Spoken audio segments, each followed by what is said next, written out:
जय हिंद प्यारे बच्चों। सिद्धि विनायक की इस ऑनलाइन क्लास में आपका एक बार पुनः स्वागत है।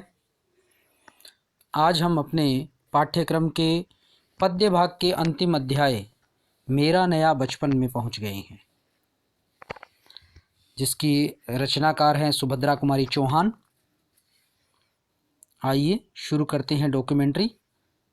सबसे पहले है कवि परिचय। अपने समय की लोकप्रिय कवित्री सुभद्रा कुमारी चौहान का जन्म 1904 ईस्वी में प्रयाग में हुआ तथा उनकी आरंभिक शिक्षा भी वहीं हुई। साहित्य के प्रति उनकी रुचि बचपन से ही थी। 5 वर्ष की आयु में उन्होंने पहली कविता लिखी थी। उन्होंने भारतीय स्वतंत्रता आंदोलन में सक्रिय भागीदारी की तथा कई बार जेल भी गई। वे साहित्य और राजनीति में समान रूप से सफल रही थी। मूलतः वे कवयित्री थीं। उनकी कविताओं में 2 प्रवृत्तियां मुख्य रूप से देखने को मिलती है। प्रथम राष्ट्रीय भावना की तो द्वितीय घरेलू जीवन की। अर्थात इनकी कविताओं में 2 तरह की चीज़ें मिलती है, 2 तरह के विशेषताएं हमें प्राप्त होती है। एक तो इनकी कविताओं में राष्ट्रीय भावना है और दूसरी घरेलू भारतीय नारी का जो जीवन है वो भी हमें इनकी कविताओं में देखने को मिलता है। उनकी राष्ट्रीय भावनाओं से युक्त कविताओं पर समसामयिक घटनाओं, राष्ट्रप्रेम तथा संस्कृति की गहरी छाप मिलती है। जो राष्ट्रीय भावनाओं से युक्त कविताएं हैं उनमें समसामयिक घटनाएं अर्थात उस समय जो घटनाएं घटी थी उन घटनाओं का चित्रण मिलता है, उनकी छाप मिलती है, राष्ट्रप्रेम मिलता है और संस्कृति की झलक भी मिलती है।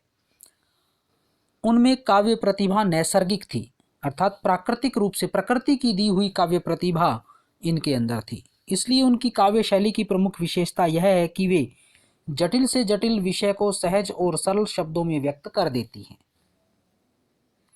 भाव और अभिव्यक्ति का इतना गहरा तादात्म्य बहुत कम रचनाकारों में मिलता है। बुंदेलखंड में गाए जाने वाले लोकगीत के छंद में झांसी की रानी जैसी ओजस्वी कविता इनकी प्रतिभा और दृष्टि दोनों की परिचायक है। उत्तर प्रदेश के बुंदेलखंड क्षेत्र में लोकगीत जो गाए जाते हैं वो लोकगीत जिस छंद में रचे हुए हैं उसी लोकगीत में इन्होंने अपनी कविता झांसी की रानी को लिखा है। इसलिए अंग्रेज सरकार ने इस कविता को जब्त कर लिया था। कविता में ओजस्विता है, राष्ट्रीयता की भावना है और लोगों ने इसे बड़े कंठस्थ कर लिया था, याद कर लिया था, लोग गाते थे और इससे बड़े प्रभावित होते थे। इसलिए तात्कालिक अंग्रेजी सरकार ने इस कविता को जब्त भी कर लिया था। तो ये इनकी प्रतिष्ठा का सूचक भी है कि इतनी प्रतिष्ठित इतनी अच्छी कविता इन्होंने लिखी थी कि उसे जब्त करना पड़ा। पर यह लोगों को कंठस्थ थी। इस कविता की सरल किंतु ओज भरी पंक्तियों ने हिंदी भाषा भाषी जनता को खूब प्रेरित किया। सुभद्रा कुमारी चौहान ने कहानी और निबंध विधाओं में भी लिखा। बिखरे मोती तथा उन्मादिनी उनकी कहानियों के संकलन है। उनकी कहानियों में उदात्त आदर्शवाद को अभिव्यक्ति मिलती है। सुभद्रा कुमारी चौहान को उनकी कहानियों पर 2 बार सेक्सरिया पुरस्कार हिंदी साहित्य सम्मेलन की ओर से दिया जाता है। ये सेक्सरिया पुरस्कार जो इन्हें 2 बार प्राप्त हुआ है। इनके निबंध भी समसामयिक समस्याओं पर केंद्रित हैं। पाठ परिचय। मेरा नया बचपन कविता में जीवन की बाल्यावस्था को जिस सादगी और भाव प्रवणता के साथ सुभद्रा कुमारी चौहान ने ढाला है वह उनकी विशिष्ट उपलब्धि है। बचपन को लेकर लिखी गई यह कविता अपनी तरह की दुर्लभ कविता है। बचपन जीवन का सबसे सुंदर समय होता है जहां किसी प्रकार का तनाव नहीं होता। अपनी बेटी के साथ लेखिका का खोया हुआ बचपन पुनः लौट आता है। पहला काव्यांश है। बार बार आती है मुझको मधुर याद बचपन तेरी, गया ले गया तू जीवन की सबसे मस्त खुशी, चिंता रहित खेलना खाना वह फिरना निर्भय स्वच्छंद, कैसे भूला जा सकता है बचपन का अतुलित आनंद, ऊंच नीच का ज्ञान नहीं था छुआछूत किसने जानी, बनी हुई थी वहां झोंपड़ी और चिथड़ों में रानी। कवित्री अपने बचपन को याद करते हुए कह रही है कि बार बार आती है मुझको मधुर याद बचपन तेरी। हे मधुर, हे मीठे बचपन, हे आनंद देने वाले बचपन, मुझे बार बार ही तेरी याद आती है। गया ले गया तू आनंद की सबसे मस्त खुशी मेरी, कि तू गया और अपने साथ ही मेरे जीवन के आनंद की सबसे मस्त खुशी या सबसे ज़्यादा आनंद देने वाली जो खुशी थी उसे भी तू अपने साथ ही ले गया। चिंता रहित खेलना खाना वह फिरना निर्भय स्वच्छंद, कि वो बचपन है वो एक ऐसा समय होता है जिसमें किसी तरह की कोई चिंता नहीं होती, बिना चिंता के हम खेलते हैं खाते हैं और निर्भय होकर अर्थात बिना किसी भय के स्वच्छंद रूप से यहाँ वहाँ घूमते हैं विचरण करते हैं, या बिना किसी के कुछ कहे बेरोक टोक हम घूमते रहते हैं। कैसे भूला जा सकता है बचपन का अतुलित आनंद, कि ये बचपन का अतुलित आनंद है अर्थात ऐसा आनंद है जिसकी तुलना किसी से नहीं की जा सकती, ऐसा कभी न भूला जाने वाला, जिसकी तुलना किसी से नहीं की जा सकती, ऐसे आनंद को किस तरह से भुलाया जा सकता है। ऊंच नीच का ज्ञान नहीं था छुआछूत किसने जानी, कि हमें ऊंच नीच का कोई ज्ञान नहीं था और न ही हमने छुआछूत को जाना था। कवित्री ने जिस काल में यह कविता लिखी थी उस समय हमारे देश में छुआछूत एक बहुत बड़ी सामाजिक समस्या थी, लेकिन कवित्री कहती है कि ना तो हमने ऊंच नीच को, अमीर गरीब को, बड़े छोटे को, ये इस तरह के भेदों को हमने नहीं जाना था, ना ही हम कभी छुआछूत को जानते थे, ये छूत है ये अछूत है, इस तरह की बातें हम बचपन में नहीं जानते थे। बचपन होता है वो इन बातों से परे होता है। बनी हुई थी वहाँ झोपड़ी और चिथड़ों में रानी, और वहाँ जब वो खेल खेलते थे तो उस खेल में झोपड़ी बनाते थे, उसी में पुराने फटे पुराने कपड़ों से रानी बनाते थे। तो जैसे वो चिथड़ों से फटे पुराने कपड़ों से रानी बनती थी वैसे ही हमारे जब हमें रानी कोई विशेष चीज़ होती है, कोई विशेष व्यक्तित्व होता है, उसके विशेष कोई पोशाक होती है, इन बातों का नहीं पता था, उसी तरह से बचपन को छुआछूत का, ऊंच नीच का भी पता नहीं होता है। तो कवित्री ने बचपन का बड़े सुंदर शब्दों में चित्रण किया है, वास्तविक और यथार्थवादी चित्रण यहाँ पर हुआ है। इसके अलावा भाषा अत्यंत सरल है, बचपन का जो चित्रण है वो अनुप्रास और रूपक अलंकार से युक्त है। भाषा सरल है, सहज प्रवाहमयी है, बिल्कुल आम बोलचाल के शब्दों में कवित्री ने यहाँ बचपन का वर्णन किया है। तो आम बोलचाल के शब्दों का वर्णन किया है या आम बोलचाल में वर्णन किया गया है, ऐसा भी हम इसमें कह सकते हैं। अगला काव्यांश है, किए दूध के कुल्ले मैंने चूस अंगूठा सुधा पिया, किलकारी किल्लोल मचाकर सूना घर आबाद किया, रोना और मचल जाना भी क्या आनंद दिलाते थे, बड़े बड़े मोती से आंसू जयमाला पहनाते थे, मैं रोई माँ काम छोड़कर आई, मुझको उठा लिया, झाड़ू पोंछा कर चूम चूम गीले गालों को सुखा दिया, झाड़ पोंछ कर चूम चूम गीले गालों को सुखा दिया। तो यहाँ पर कवित्री है वो कहती है कि किए दूध के कुल्ले मैंने चूस अंगूठा सुधा पिया, मैंने दूध के कुल्ले किए। दूध के कुल्ले करने का तात्पर्य है कि बहुत ही सुख में, बहुत ही आनंद में मैंने अपना जीवन या अपना बचपन है वो पूरा किया है, खूब सारा दूध मैंने पिया है और मैंने बचपन में उस प्रिय अपने आनंद देने वाले बचपन में अंगूठा चूसकर जैसे अमृत का पान किया है, सुधा अमृत।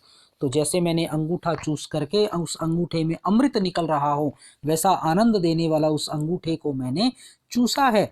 किलकारियां भर भर के मैंने सारे घर को आबाद कर दिया है, सूने घर में, उनके घर में जब तक घर में छोटा बच्चा नहीं होता घर का वातावरण है वो बड़ा शांत रहता है, लेकिन कवित्री कहती है कि मैंने अपने बचपन में खूब शोर शराबा करके, खूब किलकारियां मार के अपने सूने घर को आबाद कर दिया। मेरे आने से या मेरे बचपन के कारण ही वो हमारा सूना घर है वो आबाद हो गया, लगने लगा कि वहाँ कोई रहता है, निवास करता है। इस तरह से मैंने उस बचपन में ही अपने घर को आबाद किया है। रोना और मचल जाना भी क्या आनंद दिलाते थे। कवित्री कहती है कि बचपन में रोना और बात बात के लिए मचल जाना, रूठ जाना भी अपने आप में बड़े आनंद देने वाले होते हैं, इसी में बड़ा आनंद आता है। बड़े बड़े मोती से आंसू जयमाला पहनाते थे, और जब बचपन में मैं रोती थी तो मेरी आंखों से बड़े बड़े आंसू निकलते थे और आंसू इतने अधिक होते थे कि वो जैसे मेरी जयमाला बनते थे, अर्थात एक के बाद एक आंसुओं की झड़ी लग जाती थी तो वो जयमाला का रूप या एक बड़ी सी माला का रूप धारण कर लेते थे। तो खूब मचलना और रोना कवित्री द्वारा होता था और वो कहती है कि आंसुओं की झड़ी लग जाती थी तो माला का रूप वो आंसू धारण कर लेते थे, तो वही जयमाला का काम मेरे लिए कर देते थे। मैं रोई माँ काम छोड़कर आई, मुझको उठा लिया झाड़ पोंछ कर, चूम चूम गीले गालों को सुखा दिया। और कवित्री जब रोती थी बचपन में तो उनकी माताजी हैं वो सारा काम छोड़ करके उनके पास आती, उन्हें गोद में उठा लेती और उन्हें झाड़ती पोंछती, अर्थात मिट्टी में जब वो सन जाती, मिट्टी उनके लग जाती तो झाड़ पोंछ कर उनके गालों को चूम कर उनका लाड़ दुलार करती और लाड़ दुलार करके उनके आंसुओं से गीले हुए गालों को वो सुखा देती। तो यहाँ कवित्री ने अपने बचपन का सुंदर चित्रण किया है, आंसुओं को भी जयमाला का रूप बताया है और जिस तरह से बालक छोटे से घर में किलकारियों से उसे भर देते हैं, सूने घर को आनंद से भर देते हैं, उसी का सुंदर चित्रण कवित्री ने यहाँ किया है। खड़ी बोली हिंदी का प्रयोग हुआ है, भाषा परिष्कृत है, साधारण शब्दों का, सीधे साधे शब्दों का प्रयोग किया गया है, आम बोलचाल के शब्दों का प्रयोग किया गया है। अगला काव्यांश है, दादा ने चंदा दिखलाया नैन नीर युत दमक उठे, धुली हुई मुस्कान बिखेर कर सबके चेहरे चमक उठे। वह सुख का साम्राज्य छोड़ मैं मतवाली बड़ी हुई, लुटी हुई कुछ ठगी हुई सी दौड़ द्वार पर खड़ी हुई। लाज भरी आंखें थी मेरी मन में उमंग रंगीली थी, तान रसीली थी कानों में मैं चंचल छैल छबीली थी। अब कवित्री कहती है कि मेरे दादा ने मुझे चंदा दिखाया। जब बालक छोटे होते हैं तो घर के बड़े बुजुर्ग हैं वो लाड़ दुलार करते हैं और शाम के समय आसमान में चंदा दिखाते हैं कि आओ मैं आपको चंदा दिखाता हूँ। तो उसी का जिक्र यहाँ कवित्री ने किया है कि मेरे दादा ने भी मुझे भी चंदा दिखाया था और नैन नीर युक्त अर्थात आंसुओं से युक्त जो मेरी आंखें थी, पानी से युक्त जो मेरी आंखें थी, वो मेरी आंखें हैं वो चमकने लग जाती थी, दमकने लग जाती थी, उनमें एक अनोखी चमक, एक अनोखी आभा आ जाती थी। धुली हुई मुस्कान देखकर सबके चेहरे चमक उठे। और कवित्री कहती है जब मेरी मुस्कान धुली हुई, एक सुंदर सी मुस्कान जब मेरे चेहरे पर चद्दा देखने के बाद आ जाती थी तो घर में सबके चेहरे हैं वो चमक उठते थे, वो सबके चेहरे खुशी से खिल जाते थे। तो बचपन था वो कवित्री का अत्यंत ही सुख देने वाला था। वह सुख का साम्राज्य छोड़कर मैं मतवाली बड़ी हुई। कवित्री कहती है कि वो बचपन अत्यंत सुख देने वाला था, सुख का साम्राज्य था, वो धीरे धीरे पीछे छूट गया, अर्थात मैं बड़ी होने लगी तो वो सुख मेरे सारे छूटते चले गए और मैं मतवाली सी बड़ी होने लगी, अर्थात युवावस्था मुझे घेरने लगी, युवावस्था ने मुझे प्राप्त कर लिया। लुटी हुई कुछ ठगी हुई सी, और जब मैं बड़ी हुई तो मैंने ऐसा अनुभव किया कि जैसे मेरा बचपन चला गया है तो मैं लुट चुकी हूँ, मेरा सारा कुछ वो जो था वो सुख का साम्राज्य वो चला गया, इसलिए मैं अपने आप को लुटी हुई सी समझ रही थी, कुछ ठगी हुई सी, और ऐसा लगता था जैसे मुझे किसी ने ठग लिया हो। दौड़ द्वार पर खड़ी हुई और मैं युवावस्था की यौवन के द्वार पर आकर खड़ी हो गई। लाज भरी आंखें थी मेरी मन में उमंग रंगीली थी, तान रसीली थी कानों में मैं चंचल छैल छबीली थी। कवित्री कहती है कि जब मैं युवावस्था को प्राप्त हुई तो मेरी आंखों में युवावस्था की यौवन की एक लाज थी, लज्जा मेरी आंखों में आ चुकी थी, लेकिन फिर भी मेरे मन में बड़ी उमंगे और मेरे मन में बड़ा उत्साह था, उल्लास से भरा हुआ मेरा मन था। तान रसीली थी कानों में मैं चंचल छैल छबीली थी। और कवित्री कहती है कि यौवन की उमंग के कारण मेरे कानों में रसीली स्वर लहरी उभरने लगी थी, अर्थात जीवन का जो एक नया आनंद जो युवावस्था में आता है वो आनंद मेरे कानों में आने लगा था और मैं स्वयं बड़ी ही चंचल और छैल छबीली थी, अर्थात बड़ा आनंद और मौज मस्ती मनाने वाली मैं थी। यहाँ भी कवि ने और सहज भावानुभूति बड़े मधुर शब्दों के साथ की है। रंगीली, छबीली, ये तुकांत और अनुप्रास उत्प्रेक्षा का प्रयोग इसमें किया गया है। अगला काव्यांश है। दिल में एक चुभन सी थी, यह दुनिया अलबेली थी, मन में एक पहेली थी, मैं सबके बीच अकेली थी, मिला खोजती थी जिसको हे बचपन ठगा दिया तूने, अरे जवानी के फंदे में मुझको फंसा दिया तूने, माना मैंने युवा काल का जीवन खूब निराला है, आकांक्षा पुरुषार्थ ज्ञान का उदय मोहने वाला है। अब यहाँ कवित्री है वो अपने युवावस्था की बात करती है, जब वो युवा हो चुकी हैं तो किस तरह का जीवन है और क्या वो अनुभव करती हैं, तो उसी को कवित्री लिखती है कि दिल में एक चुभन सी थी, यह दुनिया अलबेली थी, कि जब मैं युवा हो गई तो युवावस्था की ये जो दुनिया थी ये बड़ी ही अलबेली या सबसे अलग थी, जो सबसे अलग हो, सबसे अनोखी हो, ऐसी ये सारी दुनिया थी। और इसी के कारण मेरे दिल में एक चुभन सी थी कि मैं कौन सी दुनिया में आ गई हूँ, ये ऐसी कौन सी दुनिया है, किस दुनिया में मैं आई हूँ। मन में एक पहेली थी, मैं सबके बीच अकेली थी, कि मेरे मन में कुछ पहेलियां थी, अर्थात कुछ मेरे मन के प्रश्न थे, अनेक भाव मेरे मन में उठ रहे थे कि मैं सबके बीच अकेली थी। उन सब प्रश्नों के उत्तर देने वाला मेरे लिए कोई नहीं था, इसलिए मैं सब लोगों के बीच, अपने परिवार के बीच रहते हुए भी स्वयं को अकेला सा महसूस कर रही थी। मिला खोजती थी जिसको हे बचपन ठगा दिया तूने, कि हे बचपन मैं जिसे खोजती थी, हे मेरे बचपन मैं तुम्हें खोजती थी, या मैं जीवन में जिसे खोजती थी वह मुझे मिला। बचपन तो मुझे मिला लेकिन तूने उसे ठगा दिया, उसे कुछ समय के बाद ही मुझे वापस ले लिया। अरे जवानी के फंदे में मुझको फंसा दिया तूने, कि तुमने मुझे जवानी के फंदे में या जवानी के अंदर जो जितनी समस्याएं, जितने जो परेशानियां आती हैं उनके अंदर तूने मुझे फंसा दिया है। माना मैंने युवा काल का जीवन खूब निराला है। कवित्री कहती है कि युवा काल का जीवन है वो खूब निराला होता है, अपने आप में बड़ा अनूठा और मनमोहक होता है, बड़ा आनंद देने वाला होता है। इसके अंदर बहुत सारी आकांक्षाएं होती हैं, पुरुषार्थ करने योग्य मनुष्य बनता है। ज्ञान का उदय इसी समय में होता है, ज्ञान की प्राप्ति भी मनुष्य युवावस्था में ही करता है। तो ये सारे युवावस्था में होती है, लेकिन बचपन में जो आनंद है वो किसी और अवस्था में नहीं है। ये भी कवित्री कहती है कि ऐसा जो बचपन था वो मुझसे चला गया है। तो यहाँ कवि ने बड़ी सुंदर शब्दावली के साथ अपनी बात को रखते हुए कहा है कि बचपन है उसकी तुलना किसी अन्य अवस्था से नहीं की जा सकती है। अनुप्रास और रूपक अलंकारों का प्रयोग कवि ने किया है। इसके अतिरिक्त खड़ी बोली हिंदी का भी सुंदर प्रयोग है, छंद की यति गति है वो भी अपने आप में अनूठी है। अगला काव्यांश है।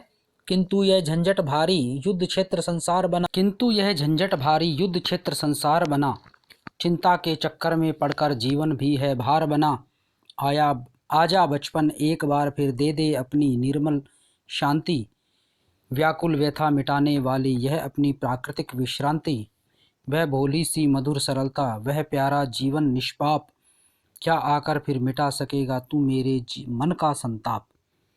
यहाँ अब कवित्री पुनः अपने बचपन को बुला रही है और कहती है कि किंतु यह झंझट भारी युद्ध क्षेत्र संसार बना, कि सारा जो संसार है, सारी दुनिया है वो युद्ध का क्षेत्र बना हुआ है, हर जगह लड़ाई दंगे फसाद ये सब चलते रहते हैं। चिंता के चक्कर में पड़कर जीवन भी है भार बना, और सारे संसार की चिंता, घर परिवार की चिंता, ये हर तरह की चिंताएं मनुष्य के जीवन में आने से सारा जीवन ही बड़ा कठिन बन गया है। उसे एक भार के समान व्यक्ति महसूस करने लगा है कि जीवन है वो भार बन चुका है। तो ऐसा भार बना हुआ है आज का जीवन। लेकिन फिर से कवित्री बचपन को आह्वान करती है कि हे बचपन तू एक बार फिर से आजा बचपन एक बार फिर दे दे अपनी निर्मल शांति, कि हे बचपन तू एक बार पुनः लौट आ और अपनी निर्मल शांति, जैसा शांत हमारा मन बचपन में रहता था वैसी ही शांति एक बार पुनः तू हमें दे दे। व्याकुल व्यथा मिटाने वाली वह अपनी प्राकृत विश्रांति दे दे, कि हमारी व्याकुलता को मिटाने वाली हमें ऐसी शांति दे दे जो हम बचपन में अनुभव करते थे। जैसे हम बचपन में शांत रहते थे, स्वाभाविक शांति हमारी, वो तू हमें दे दे। एक स्वाभाविक आराम हमें तू प्रदान कर दे। तू एक बार पुनः बचपन लौट आ। वह भोली सी मधुर सरलता, वह प्यारा जीवन निष्पाप, कि वह जब तू था, अर्थात जब हमारा बचपन था, तो हमारे अंदर बड़ी ही मीठी सरलता थी, अर्थात हमारा स्वभाव बड़ा ही सरल था और हमारा जीवन निष्पाप था। किसी तरह का कोई पाप, कोई बुरा कर्म हमारे अंदर नहीं था। हम किसी तरह का कोई पाप नहीं जानते थे कि क्या पाप है क्या पुण्य है। वो सारी बातें, सब चिंता की बातें हमारे अंदर नहीं थी। वो वैसा ही जीवन हमें तू पुनः एक बार फिर से दे दे कि हे बचपन, क्या आकर तू हमारे मन का संताप, हमारे मन का दुख मिटा सकता है। कवित्री बचपन से, अपने बचपन से ही ये पूछ रही है कि हे बचपन, क्या तुम्हारे मन के संताप को, हमारे मन के दुख को, चिंता को, अशांति को तू दूर कर सकेगा। यहाँ कवित्री ने यौवन की अपेक्षा बचपन को सुख देने वाला ही बताया है, और यौवन जो है वो माया मोह में पड़कर दुखी होने वाला है, सब तरह की चिंताओं से घिरा रहने वाला है, सारा जीवन उसके लिए भार बन जाता है। लेकिन बचपन एक ऐसी स्थिति होती है विद्यार्थियों, जिसमें किसी तरह की कोई चिंता नहीं होती, कोई भूख प्यास की चिंता नहीं है, कोई ऊंच नीच की चिंता नहीं है, किसी तरह की कोई पाप पुण्य की चिंता नहीं होती। तो उसी का सुंदर चित्रण कवित्री ने किया है। अनुप्रास अलंकार का सुंदर प्रयोग हुआ है। बचपन शांति देने वाला है, इसका भी किस तरह से वो शांति देता है, इसका भी सुंदर चित्रण कवित्री ने किया है। अगला काव्यांश है। मैं बचपन को बुला रही थी, बोल उठी बिटिया मेरी, नंदन वंशी फूल उठी वह छोटी सी कुटिया मेरी, माओ कहकर बुला रही थी, मिट्टी खाकर आई थी, कुछ मुंह में कुछ लिए हाथ में मुझको खिलाने आई थी, पुलक रहे थे अंग दृगों में कोतूहल था छलक रहा, मुंह पर भी आह्लाद लालिमा विजय गर्व था झलक रहा। अब जब कवित्री अपने बचपन को बुला रही थी, उसी समय उनकी अपनी पुत्री है वो उनके पास आ जाती है। तो कवित्री उसी दृश्य का वर्णन यहाँ करती है। मैं बचपन को बुला रही थी, बोल उठी बिटिया मेरी, कि मैं तो बचपन को, अपने बचपन को आवाज़ दे रही थी कि हे बचपन, तो मुझे फिर से वही शांति दे दे। लेकिन तभी मेरी अपनी बिटिया है वो बोल उठी, और उसके बोलने भर से ही मेरी जो कुटिया, मेरा जो छोटा सा घर है, वो नंदन वन की तरह फूल उठा। जिस तरह से ऐसी कल्पना की जाती है कि स्वर्ग के अंदर एक नंदन वन है, और वो वन कभी भी उसमें पतझड़ नहीं आता है, हमेशा वो फूले रहता है। तो उसी नंदन वन के जैसी कवित्री का छोटा सा घर है वो बन गया है उसकी बेटी के आने के कारण। और बेटी कवित्री को आवाज़ देती है, माँ आओ, कि हे माँ कहकर वो उसने बुलाया, और वो उनकी बेटी है, छोटी सी बिटिया है, वो मिट्टी खाकर आई थी और अपनी माँ को बुला रही थी। कुछ तो अपने मुंह में उसने मिट्टी ले रखी थी, कुछ हाथों में ले रखी थी, और वो अपनी माँ को भी वो मिट्टी ही खिलाने आई थी। पुलक रहे थे अंग, और उसका एक एक अंग बड़ा पुलक रहा था, खुश हो रहा था, प्रसन्न चित्त दिखाई दे रहा था कि प्रत्येक अंग बड़ा प्रसन्न है।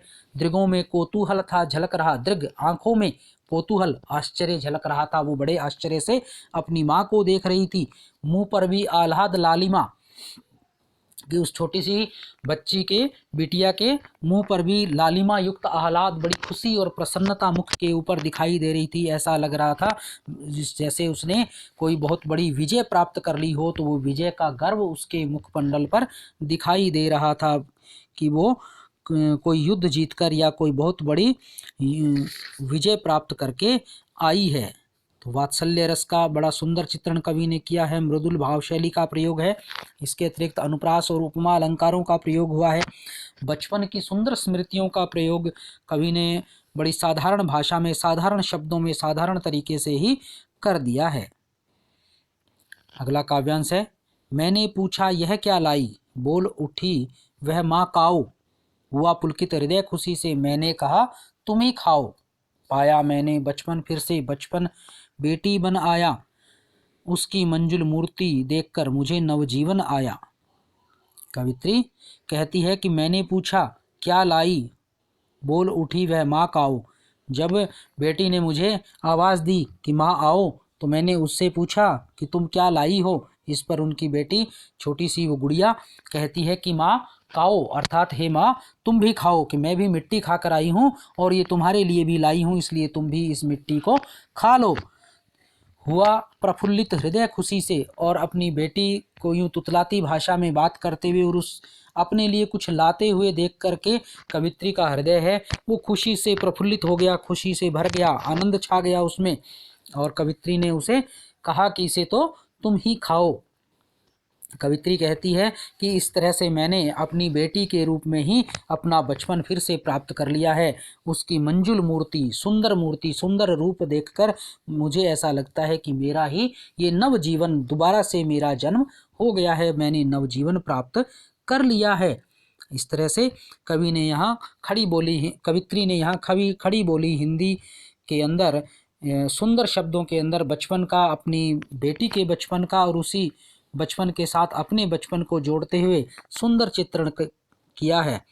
मिट्टी को खाना बच्चों की स्वाभाविक आदत है, उसका भी सुंदर चित्रण हुआ है। इसके अलावा प्रफुल्लित हृदय, मंजुल मूर्ति, नवजीवन, ये सारे तत्सम शब्दावली का प्रयोग कवि ने किया है। अगला काव्यांश है, मैं भी उसके साथ खेलती खाती हूँ तुतलाती हूँ, मिलकर उसके साथ स्वयं मैं भी बच्ची बन जाती हूँ, जिसे खोजती थी बरसों से अब जाकर उसको पाया, भाग गया था मुझे छोड़कर वह बचपन फिर से आया। कवित्री कहती है कि अब मैं अपनी बेटी के साथ ही खेलती हूँ खाती हूँ, जैसे तुतलाकर वो बोलती है वैसे ही तुतलाकर मैं बोलती हूँ। तो इस तरह के व्यवहार से मैंने अपने बचपन को अपनी बेटी के अंदर फिर से प्राप्त कर लिया है। जिस बचपन को पाने के लिए मैं भगवान से कामनाएं करती थी या प्राप्त करने के लिए मेरी जो इच्छाएं थी, बार बार मैं सोचती थी कि वो बचपन मुझे फिर से प्राप्त हो जाए, बरसों से मैं उसे खोजती थी, उसको मैंने अपनी बेटी के अंदर ही प्राप्त कर लिया है। उसी के साथ उसकी जैसी ही मैं क्रियाएं करती हूँ। जो बचपन मुझे छोड़कर भाग गया था वह बचपन आज फिर से मेरे पास आ गया है। तो इस तरह से कवित्री ने वात्सल्य रस की इस सुंदर रचना के अंदर बचपन को बड़े ही सुंदर तरीके से, सुंदर ढंग से यहाँ चित्रित किया है कि किस तरह से एक माँ अपनी बेटी में, अपनी संतान के अंदर ही अपने बचपन को देख लेती है और उन्हीं के माध्यम से पुनः अपने बचपन को प्राप्त कर लेती है। यहाँ अनुप्रास और स्वभावोक्ति अलंकारों का सुंदर चित्रण किया है। तुतलाती बोली में जो माता अपने बच्चों के साथ बोलती हैं उसका भी बड़ा मनोवैज्ञानिक तरीके से चित्रण कवित्री ने किया है। तो विद्यार्थियों, ये था आज का हमारा पद्य खंड का अंतिम भाग या अंतिम अध्याय, मेरा नया बचपन। मिलते हैं अगली क्लास में। धन्यवाद।